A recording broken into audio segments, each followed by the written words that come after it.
when you look in terms of like a time of diagnosis and when you learn that information, I think, we were getting that information at 2 weeks old.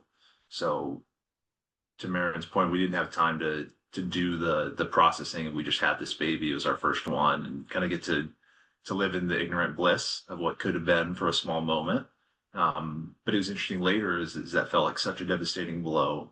And then we start meeting other people in the medical community, and they're like, "Oh my gosh, like good for you! Like I can't believe you got so lucky to find out that early."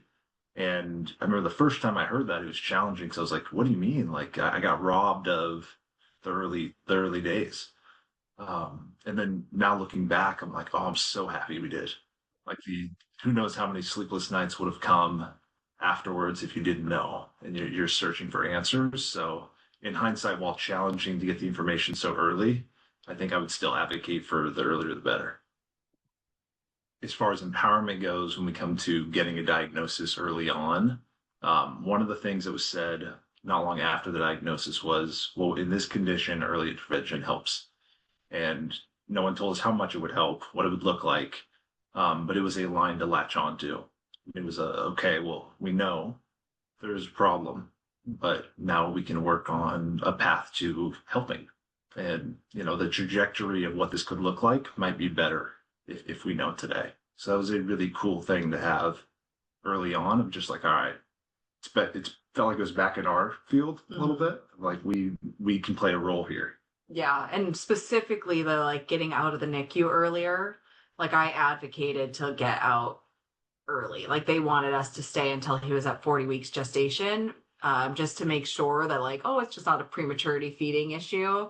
And again, I spoke to it a little earlier. Like I really felt in my gut that like the feeding issue was a long-term issue based on the CFC diagnosis and what I'd read. And like again, I mentioned I'm slightly in the medical field, and so I was like, I'm comfortable placing the NG tube. Like, teach me what I need to like learn so that we can go home, and I'll continue to work on him with oral feeds and breastfeeding and like using the NG tube. But like, I want to be at home. It's going to be the best thing for our family and the best thing for Caden. And they did let us leave after a swallow study.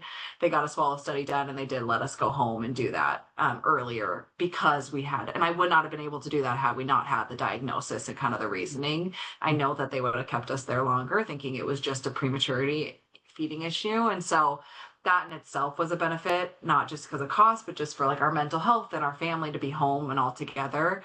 And we did also get his baseline testing. So, his referrals to all of the specialists, like, again, these rare diseases come with a whole list of things that can be wrong. And so I was able to establish all of his care, majority of his care, while I was still on maternity leave, which is huge.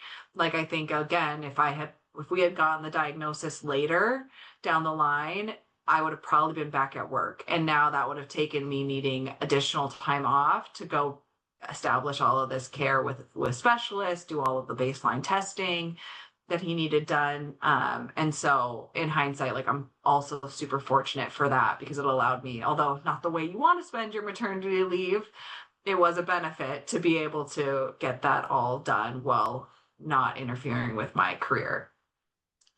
The information early on was powerful in the sense that it gave us this we can do something. And to Marin's point, and she drove the train on this one of like establishing this care and like getting all these things filled out.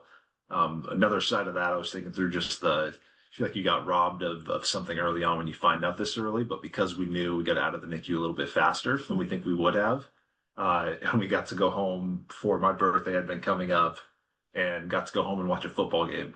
Like, season opener. Yeah, it was like the best thing. Yeah.